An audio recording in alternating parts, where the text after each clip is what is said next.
am thrilled to be representing the Kindness Initiative and working alongside all of you. And as I've told my immediate administrative team that, you know, while I have been appointed the executive director, I see myself as a part and parcel of the same team as all of you and work alongside with you to make a difference, not ahead of you, but side by side with you to bring relief to those people living in poverty in San Diego and the Jewish community. So welcome to my team, and I'm thrilled to be on your team. Two little housekeeping kind of updates quickly. We are going to be making a supreme effort to improve our public exposure via marketing. This is going to be our biggest effort yet to get recognition in the community.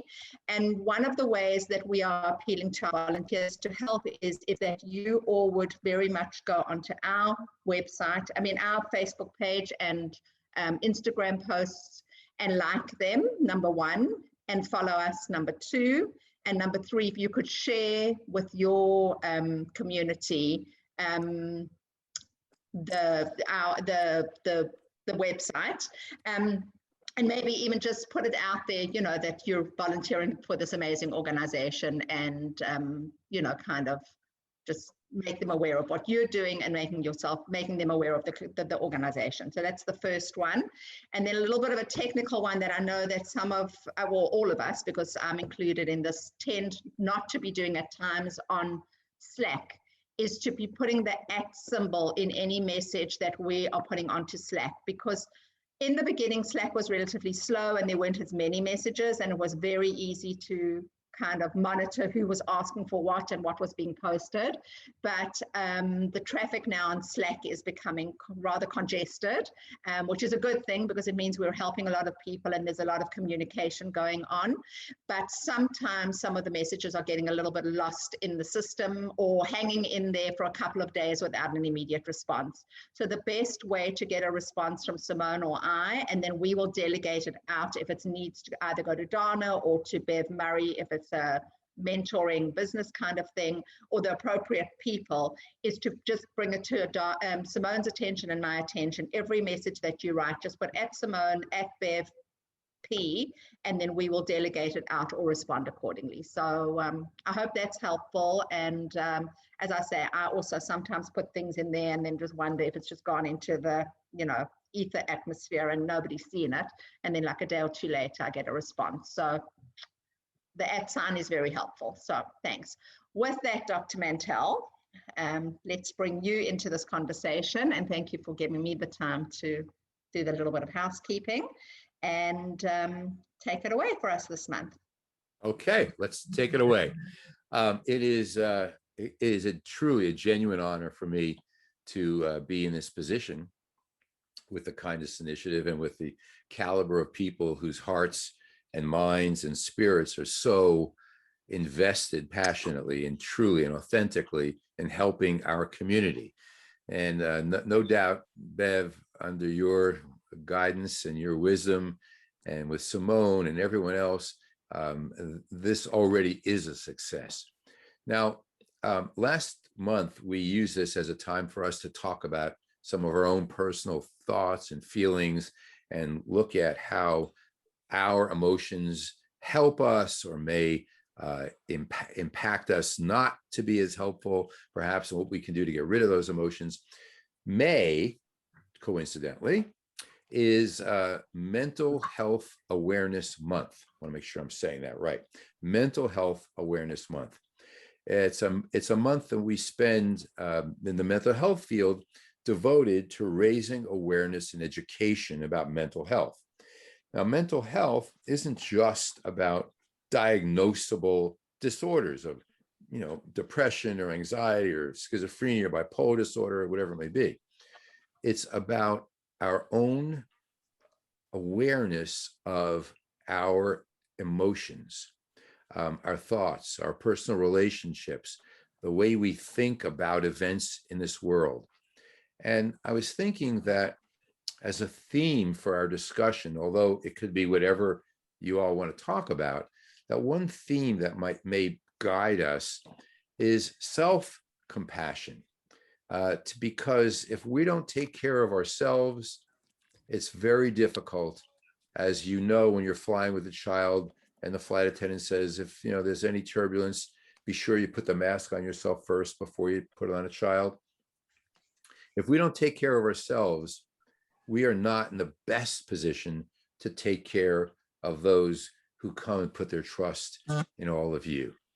And so I thought we would talk a little bit about self-compassion today as an overriding theme. And I'm wondering what thoughts you all have about how you take care of yourselves to best take care of others. So that's one thought that I had about how we might structure our conversation.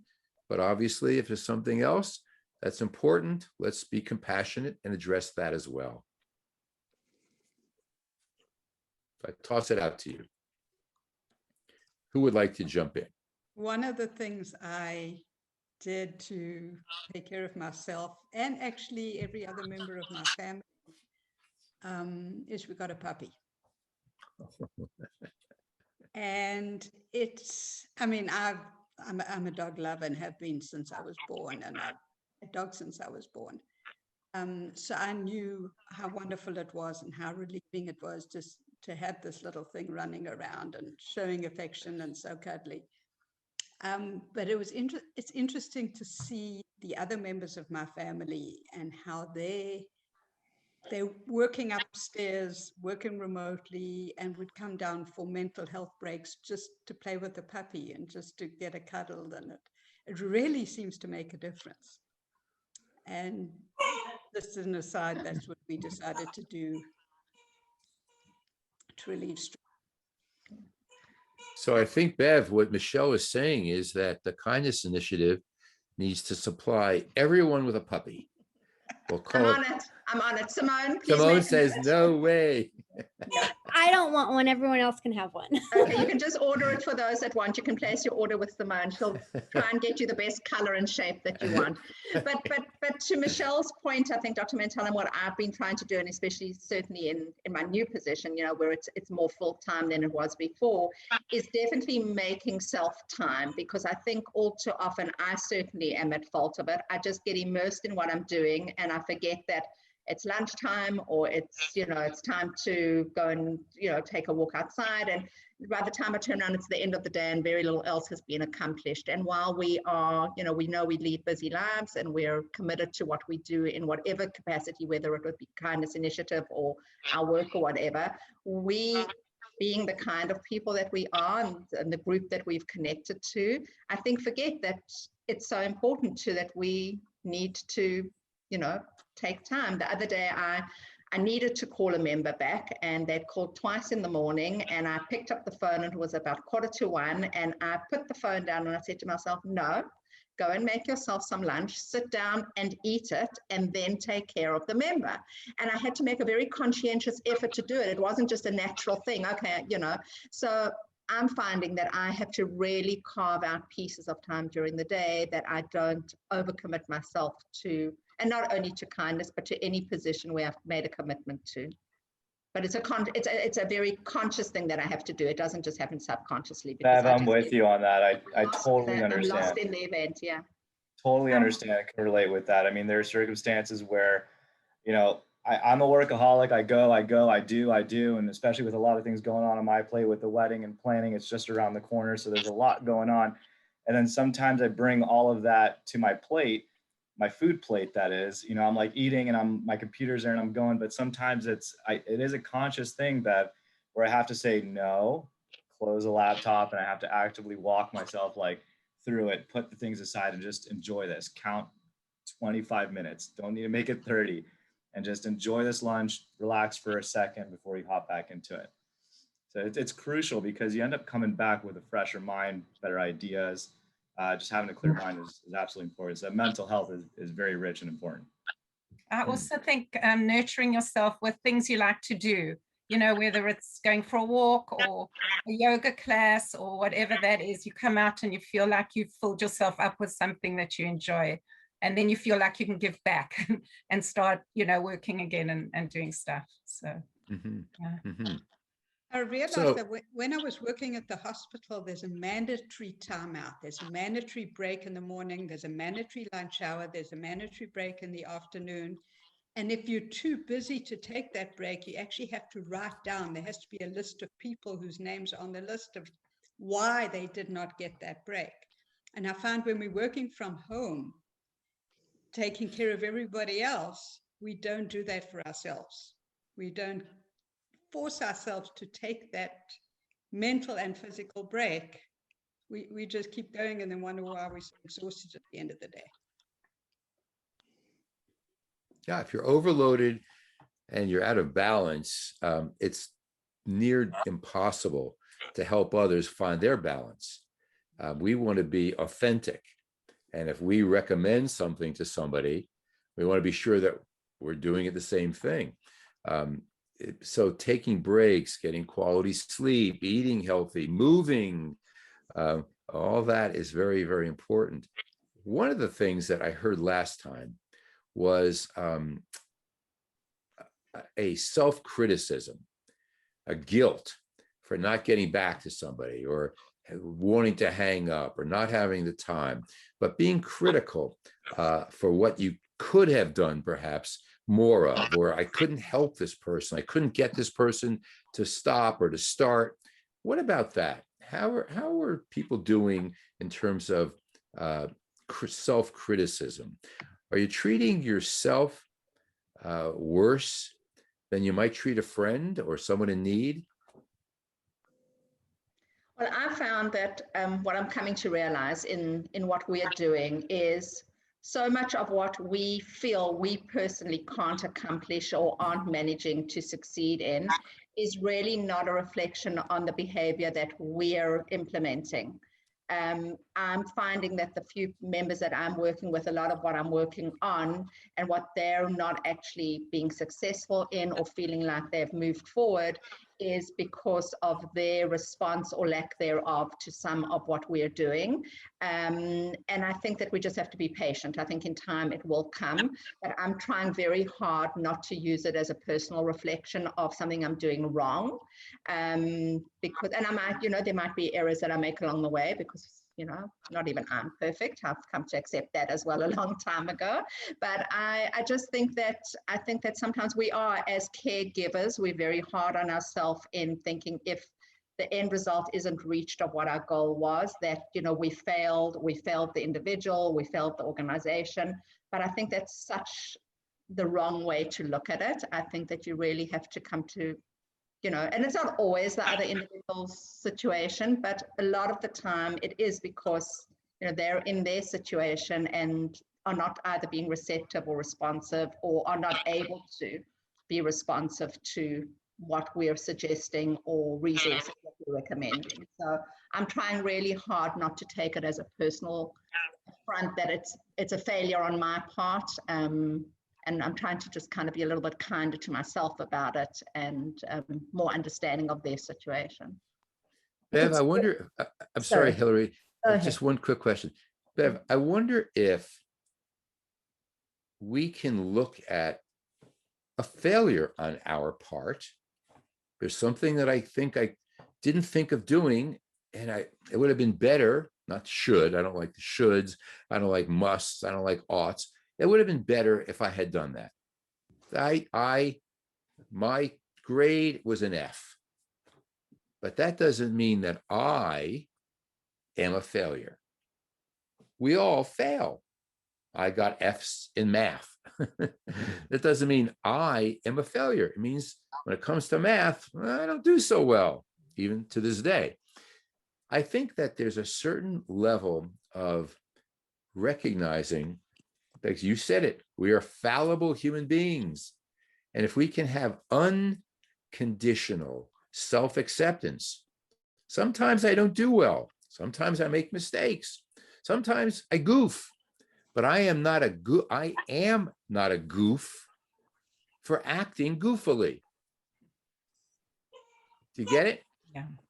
Okay, so that's a matter of what you're talking about, like being kind to ourselves. No one's perfect here. Hillary, I'm sorry, I didn't mean to step on what you were going to Oh, say. that's here. fine. It's hard with Please Zoom jump because in. we don't know whether to jump in or put our hands up or. No, just jump in. Okay. I think that when we do this, the work that we're all doing, I think we really have to manage our expectations, because I just find that, sometimes we expect our clients to have a response that someone who's not in their position would have, and they actually are not able to do that. And so I think it's very important. I mean, I've been a CASA, court appointed special advocate, for, I don't know, 10 or 11 years. And in the beginning, it was really hard because I always felt like I wasn't doing enough, and it wasn't, I wasn't succeeding, and the kids were still crashing and burning and whatever, even as much as I tried. But at some point, I just couldn't take it personally anymore. You just have to manage your expectations, because they come to the table with a lot of issues and problems, and we just can do the best that we can do. And I think we have to keep that in mind. Others of you have thoughts about this you might want to share? I can say something. I have an issue right now. I don't know how much or how many clients I can take on that I think that I can manage. So just as I'm getting a break, I think, I want to give off my time to help somebody else. And then all of a sudden I get bombarded with a whole lot of work. And then I feel bad because I really want to do it and just don't have the time to actually take on other members. Mm-hmm. Do you feel like you should have the time to take on more members? I always feel that way. Well, those pesky shoulds and oughts and must rear their ugly head when the going gets tough. And boy, do that should really harms us, because we feel guilty, and then we feel badly, and then our physiology reacts, and we do a number on ourselves. That's not all that healthy. So if we can replace the shoulds, the demands that we place on ourselves, with preferences, we would be a whole lot better and probably be able to do more. Okay, I've got to change the way I speak altogether. Oh, yeah. No shoulds, no buts. Right. And Shelley, just from an organizational standpoint, I mean, it really is dependent on each angel, and some angels have capacity for more than one member. Our ideal is actually only to have one member allocated per angel, because we are finding that the work is tough and the time sometimes is demanding, and then and never do we ever want to find an angel in a situation where they feel that they're overwhelmed by the situation they're in, or that they feel that they're not being able to give of the time that they thought they had committed to. And certainly an open conversation about that is much healthier than building up resentment towards either yourself for taking on something and being hard on yourself and saying, I said I would do it, but I can't do it, and what am I going to do? I would much rather have a phone call, and which I did. I actually got from one of our angels the other day who has some personal stuff going on, and she stepped aside for a while, and she just said, I don't have the bandwidth to do more than I'm doing. And I was so grateful that she was honest to herself more than even being honest to us, because I knew that she struggled with making that call to me to say that I'd made a commitment, and yet right now I found myself in a position that I can't fulfill the commitment.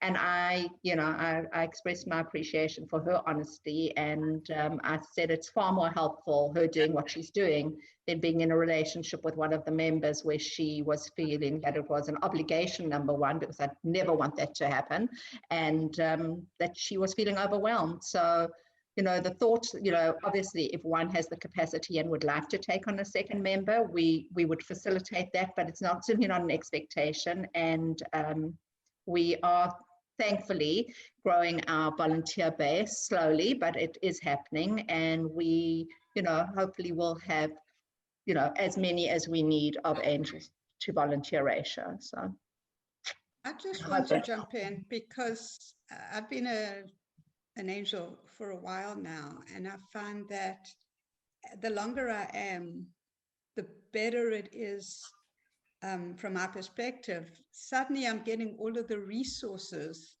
that I needed at the beginning, because suddenly we're discovering all of these resources. And Bev, you've been amazing in putting these lists of resources under the resources heading, Bev and Simone, both of you.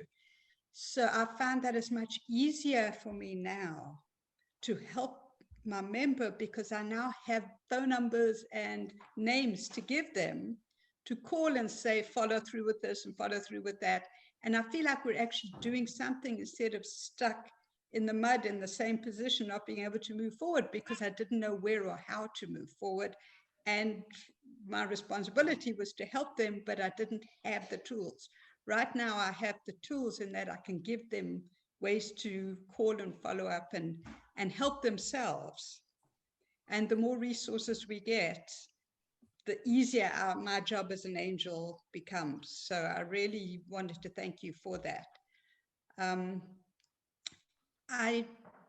this is probably my own issues, that I find having them all in a list kind of put in the time you put them in, as opposed to in categories, makes it more difficult for me to figure out what I'm using, what I, where to go. So I'm going to work on that, Michelle. We are going to categorize them.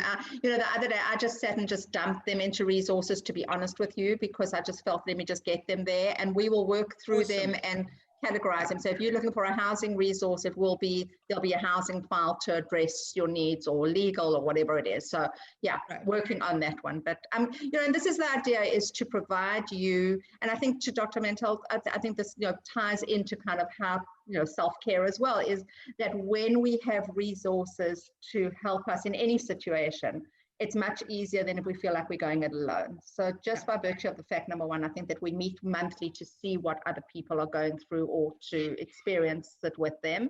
And, I look at the resources as a facilitator to making your job that much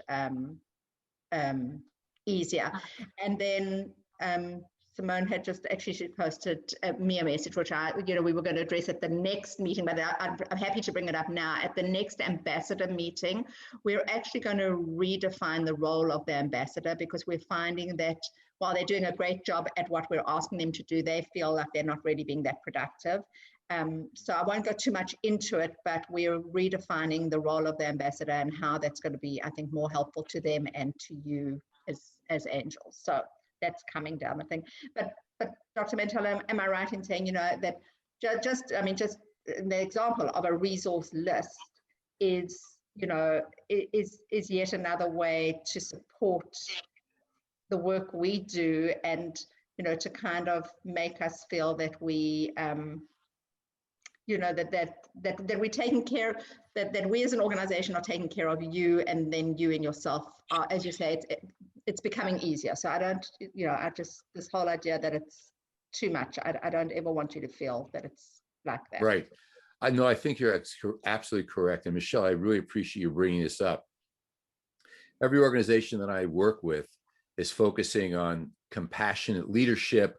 One organization actually wants to do a program that they call the Kindness Initiative. They have nothing to do with this. They're another state. They don't know anything about it. They just came up with that name. But this is very high in the list in organizational life, because burnout has become such a common experience, whether it's in medicine or in industry, whatever it may be. I think that when you adopt a daily compassion practice, and you say to yourself, what could make me more effective in doing my work in this organization? Well, this is what would help me. If you speak to Bev or Simone and you let them know, this is what I need to be more effective, my guess is you'll get a rapid response, and the answer will be, let's work on it and make it happen.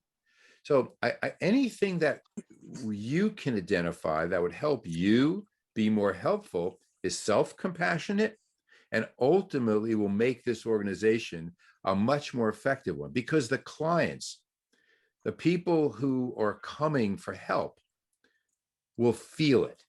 they'll feel your positivity. So I can't speak enough about a simple request like Michelle was just making. Can we just organize these things? Yeah, simple. Let's do it. Makes the job a whole lot easier, and it gets translated to the public. May I ask a question of Michelle? I'm not present on video, but I'm listening in. This is Oh, Robin. that's who says iPhone. Okay. Robin. Oh, just Hello, hi. Robin. Sorry. Hello, everybody. This is great.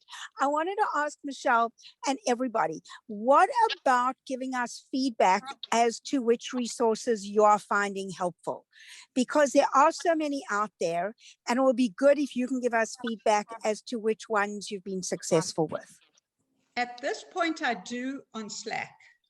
Okay, There but must maybe but it's there might be a limited in better who's place seeing for me it. to put it so that everybody can see it. Maybe I should do it under resources. There must be a better place to put it so that not just Bev, Right, that the Georgiana, whole or group Simone can see it, exactly. Yes.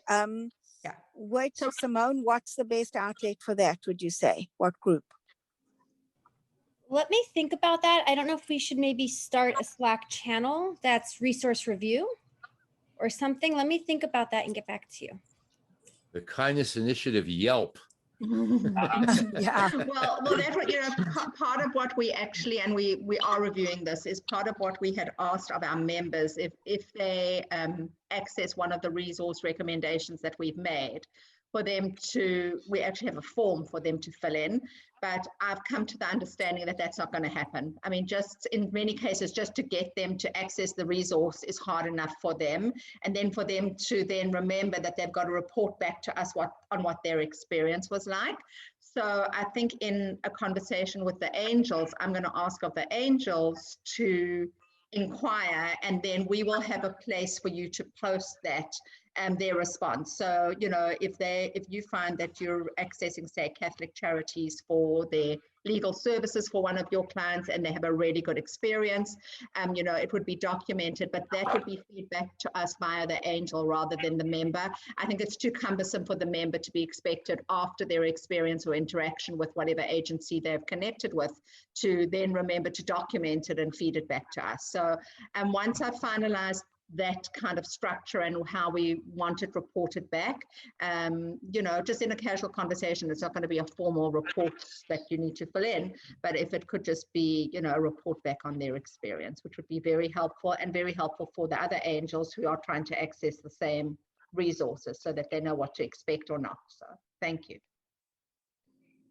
Yeah, I think it'd be a great idea. I spend a lot of time helping clients reframe the way they think. So when you take a moment to adopt some kind of compassion practice every day, and it may simply be, I'm going to let them know that I'd like this, or this would help me.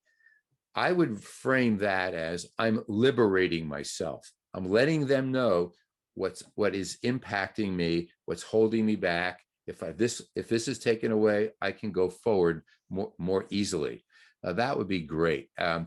I'm curious. I don't know how we're doing with time, Simone and Beverly. We're doing good. Okay, good. I would like to suggest we turn this conversation to some even more practical issues, and that is, I wonder if you'd be willing to share some particularly challenging situation that you've confronted with a member over this past month, and maybe we can talk about that and help each other deal with that. Should I go first? Jump in. I have a member who has a lot of physical and a lot of emotional issues. She's recently suffered a huge loss. And I've given her numbers to call for psych because she really desperately needs somebody to talk to. But I find she doesn't call me regularly. My other member calls me, a few times a week and checks in, and I call her to follow up on stuff I've given her to do. But this one, if I don't call her, she can go for a week or two without calling me. So I make a point of calling her at least once a week. Not always get her. She eventually gets back to me. But when she does, she offloads everything. She just needs to talk. I know the history of her growing up, of her husband growing up, of all the issues she's had in the past. She just needs to talk. And I've become the one she talks to. And while I'm comfortable doing that, even though I've had some psych training, I don't think that's my role as an angel to be her psychologist or psychiatrist. I know it's not my role, but at the same time, I go to it because I have training in it, and I've been doing it for years. So I need to find a way to get her into somewhere else to do that talking, so that I can concentrate on the other aspects of getting her more of an income and just helping her, you know, getting a job, getting an income, helping her with other issues she's dealing with. And I'm not sure how to speed that up. She's made phone calls, people are calling her back. It's taking time, and while it's taking time, I've become the go-to for her to talk. And so my struggle, I guess, is the boundaries of, I know she desperately needs to talk. I know she does, but I don't know at what point I need to stop her or just let her offload until we can get her into the psychological help she needs. That's my biggest issue. What are your thoughts? I'm interested in hearing from Robin, Beverly, and Simone as well. But Sue and Shelley and Lev and Hillary, you've dealt with similar situations where you're trying to get someone some help. The responder is not getting them in quick enough, whatever it may be. That burden that you feel is great, no doubt. How are you handling it? You're on mute, Shell. Shelley, unmute yourself. Are you talking to us? Unmute. Okay. Okay, yes. Okay, now we can hear you. Okay.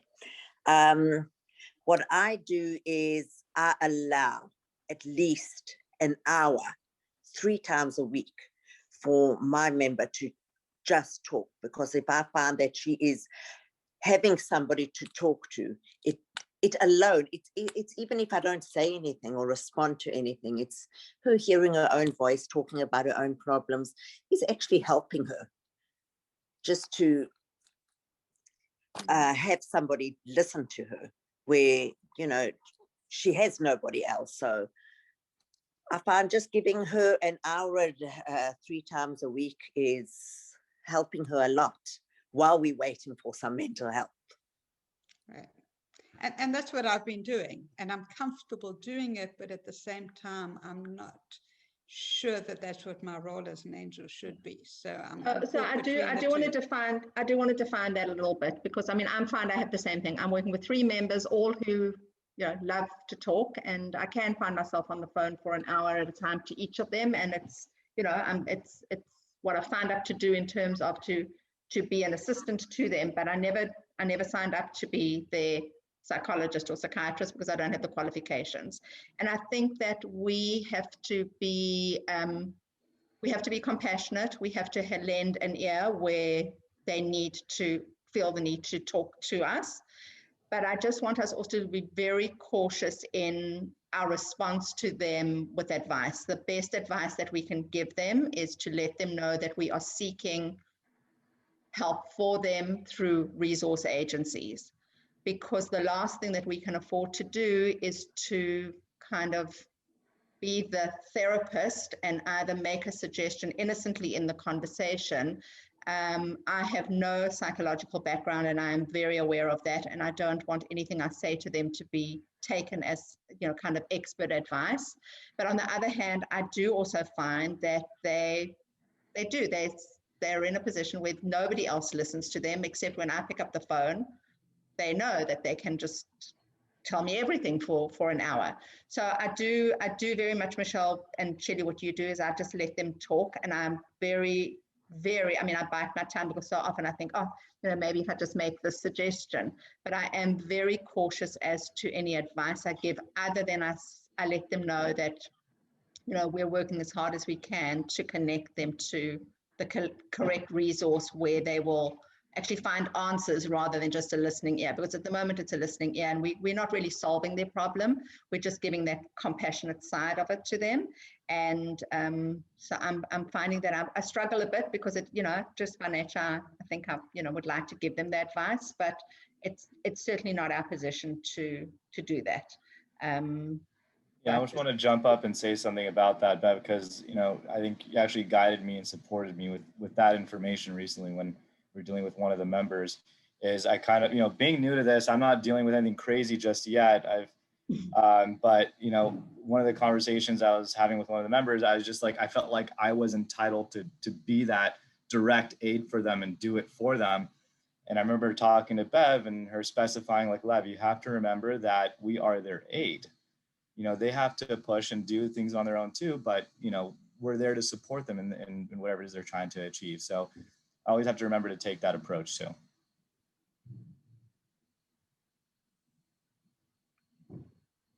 Lev, how do you always remember to do that?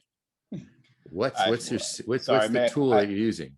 I take back the word always. Okay, so let's say often, let's say sometimes, once in a while.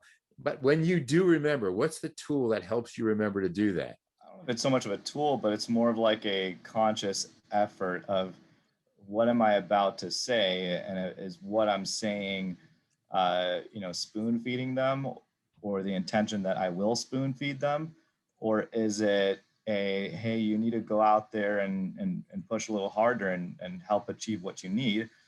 We're here to support you and be that, but we're not the spoon that feeds you. So it's just kind of having that mental recognition with what I'm saying and how it comes out.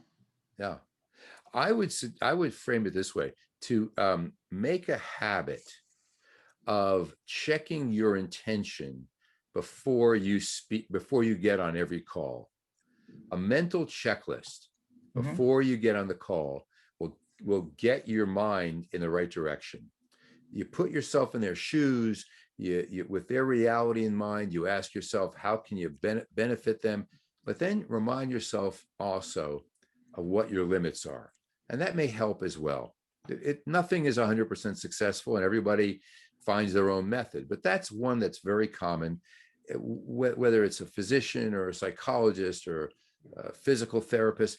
Before we open that door, figuratively, or get on Zoom with a client these days, we check our intentions. What's our goal? And what can we do? And what can't we do? That may help. I love that. And I'd even go further to say you should be doing that with everything you do. Well, any conversation you have with anybody, right? 100%. One of the things that I teach physicians is when because they're still seeing people, right? When you close the door behind you, you walk into the patient's room. Hi, I'm Dr. So-and-so. Okay. Take a step back and let the doorknob just bump you in the lower back. Just bump in the lower back. Why? As a reminder, you're here above all else to be compassionate to that person, to understand and communicate that care. So a little bump in the back, once you set it in your mind and you do it, that's just as enough to be a reminder. So I love I agree with you 100%. It's for everything. Okay, but let's come back now to Michelle, because Michelle, you still have this client who needs some psychological help, who's not getting it. What can we do about this?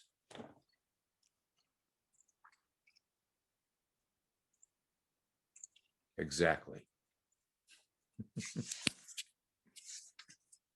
Give her your number. Oh. And not mine either, Michelle. Not mine. Yeah. Have we ever suggested in our resources to our members, any sort of relaxation techniques or strategies like mindfulness, or, they're going through a lot of trauma and we can't advise them from a therapeutic point of view, but can we not maybe lead them to resources for relaxation and just to give them a greater sense of calm in their difficult times? I think that's a great idea, Rob. I mean, I think we could all use it. I mean, and I know and there's so many free apps and applications out there for people to access for mindfulness and But maybe if Dr. Mantell can give us recommendations and we give them, because it's too open-ended. If you say, why don't you try this and this? But if you say, here are 2 sites we think could be useful, and maybe it'll help Michelle's person, that maybe instead of always reaching out to Michelle, this could be a sort of an escape of relaxing without having one person individually listening to you. Well, let me comment on that. There are often times when we make suggestions to people. Here's a great app, Calm. Calm is a great app. It's very successful. It's lots of people use it. There are so many wonderful apps, websites, music to listen to, practices to engage in. The difficulty is the member needs to have the mindset that says, I'm going to do that and make it an intentional practice. That's the difficulty. Exactly. Many people, but Michelle, go ahead, please. That is the problem. You know what? They're not always just going to drop what they're doing right now and just and open up a Calm app. I know with my lady in particular, she is not computer literate at all. So even if I set her up with things, it's not going to work. I have a client in Montreal, Canada, and I mentioned an app and she started to cry. I said, why are you crying? Well, I didn't say, why are you crying? I said, tell me what you're thinking that leads you to be crying. And she said, because I can't afford internet. Oh. How could I have not taken that into consideration by asking first, do you have internet? Well, I made a mistake. That doesn't mean I am a mistake. I made a mistake. I didn't ask the right question first. I think that we can have apps and recommendations, but the key is knowing how to find the motivation. And there's a method called motivational interviewing that we can teach to help people choose to use an app, because recommending and then they don't use it may lead them to feel worse. You know what I mean? They may feel worse that I'm not even following up on your recommendations. I'm embarrassed. I don't want to talk to them anymore. I'm a loser. Forget it. So I'm happy to provide those resources, but I think learning how to help somebody choose to use it is the key. And then again, is relaxation always the right thing for some people? This woman that Michelle is talking about is in need of some kind of psychological care and treatment. And the question becomes, is she not connecting well? I mean, Michelle, what's your experience? Is she not reaching out properly? Are the resources that we're recommending her to not responsive enough? Is there something?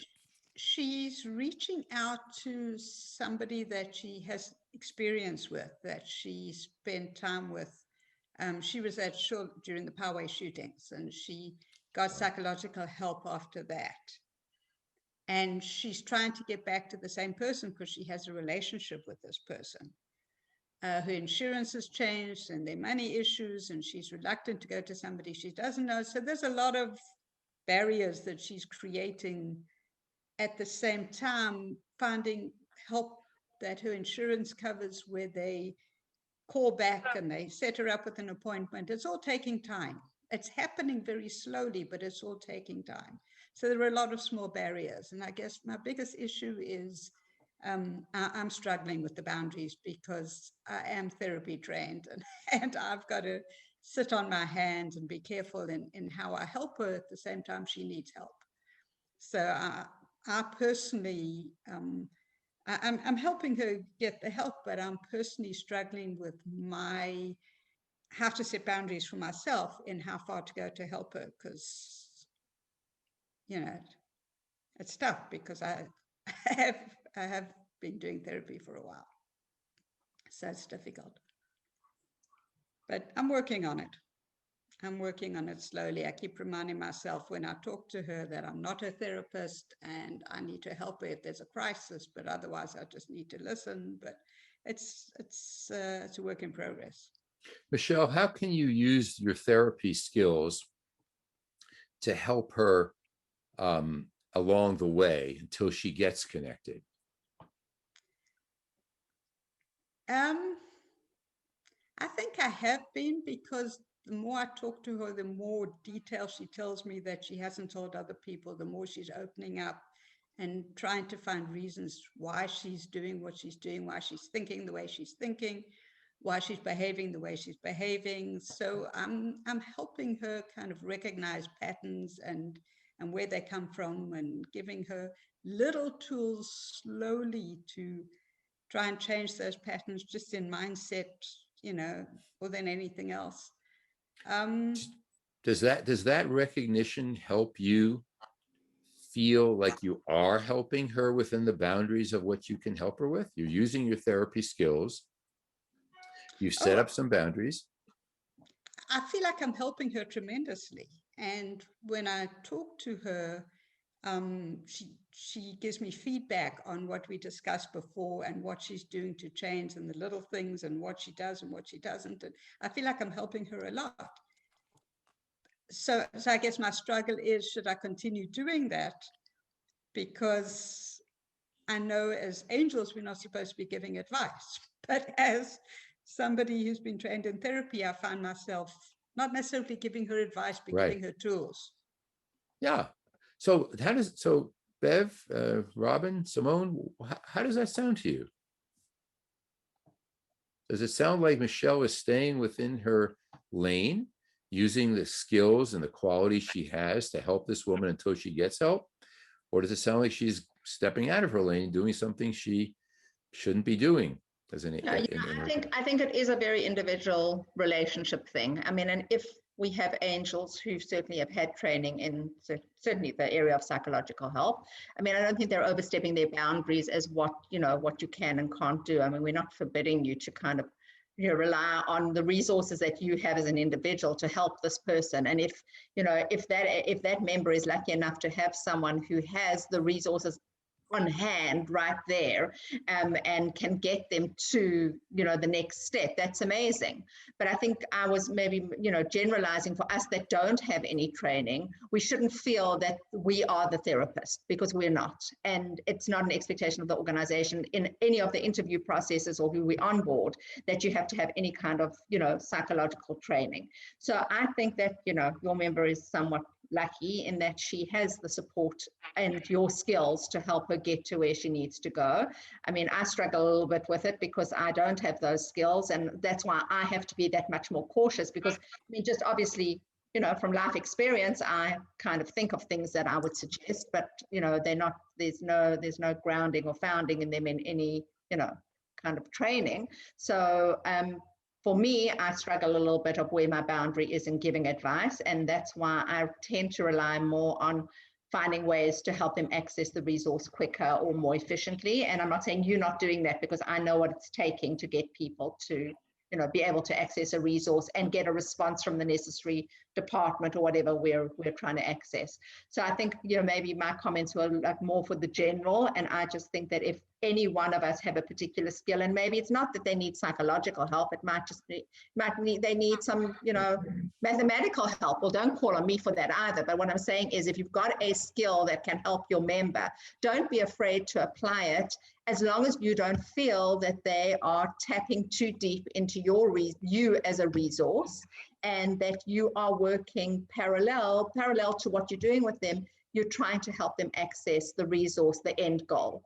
Because I don't want that to become to this long-term relationship of you being her therapist, where in fact what you're trying to do is actually get her into a formal therapy setting. So, that would be more the boundary for me with you, is know that you're working, there's a parallel path for the two of you, that you're helping her along the way until the door opens for her to reach the desired, therapist or service that we're recommending. So, and I'm sure, Michelle, that you've made that clear to her as well, I can't be your therapist. I can use my skills to help you move to the therapist that you finally choose. And let's hope that her insisting that it be this therapist, because that's who I saw in the past, but that's taking 3 months longer than need be. And if I open myself up to another therapist, I may be able to see someone this week. But be that as it may, I think that the key is to step back and see, I am helping her, and I know I am. And it's frustrating that I can't get her to see someone sooner, but thank goodness you happen to be the angel that she's connected to. So, okay, so look, we have a couple more minutes left. I'm wondering if anyone else has anything. Sue, you're leaving. Sorry, I have another meeting. I think, yeah, I just started. Person that I'm helping, she's really interesting. Also does talk a lot. But I'm managing to find a kind of balance between being compassionate and listening and, being helpful. So I'm working on all of that. And yeah, so I found this very, very helpful. Thank you so much. And Good. yeah, very informative. Thank you. Pleasure to meet you, and have a good rest of the Great to day. meet you too. Thanks, Thank Sue. you. next month. Thank you. Bye. Take care. care, Bye, Sue. everyone. Thanks. Bye-bye. Let me share something with you folks. And I don't know how this is going to sound, but whatever. It's who I am. So I have clients that are in psychological coaching with me. And there's some people who insist on talking and talking and talking and talking and talking and talking. And they want to tell me every detail and every little thing and what color shirt. And he said this and that. And I tell them, listen, I can sit and listen. And if you want to pay me just to sit and listen, okay. I don't know how much that's going to really help you. You may feel comforted by having someone to talk to, but I can offer you something more than just an ear. So while talking may be something that's comforting to you, I wonder if perhaps you might want some more help. It's a nice way of saying, stop talking so much and listen. And I think that we all find ways with the person that with whom we're talking, to be able to say that. I'm happy to listen to you.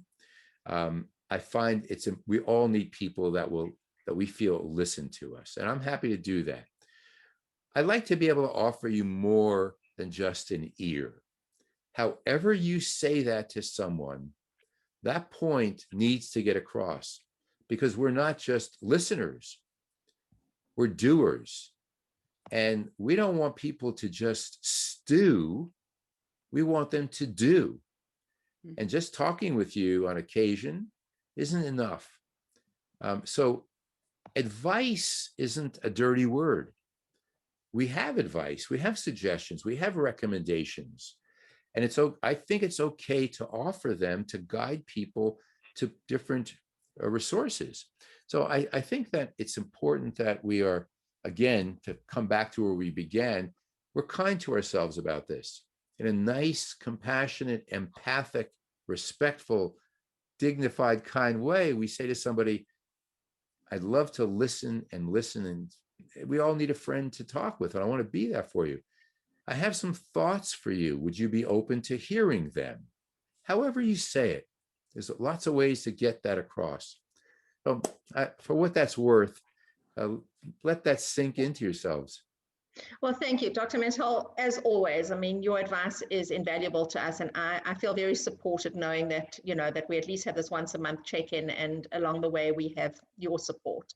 And just on that note of support, I actually made a call this morning, and it's something that you might all want to know about. If you don't know about, just one quick other resource, which I'll put up, is if your member is just really lonely and needs an extra check-in with somebody else from the community, the United Jewish Federation has what they call their Kibbutz Connect line. And they have members of the community who make weekly calls to individuals, shut-ins, elderly, lonely, whatever the circumstances are. I put a call into their coordinator to see exactly what it involves and what it would look like. But I am going to strongly recommend, I have one of our new members who is just a really very old, lonely lady. And all she really needs is somebody to chat to. And not even in a helpful way. She just needs someone to, she would just like to have a conversation with more than herself during the week. So I will put that up on the resources, and it might be helpful for any one of your members who, in addition to what you're doing, if they're open to just having somebody phoning to say hi and, chat. And, I think they set the boundaries, and that's what I want to find out, if they set the boundaries as to that these people don't use them as the crutch and the psychological helpline. My understanding it's just really a friendly check-in and, how you're doing and, kind of a voice on the other side of the phone. But I'll fill you in on all those details, and being very mindful that we're now approaching our 1 o'clock time and the hour that we've committed to spending with Dr. Mantell. Thank you all for joining us.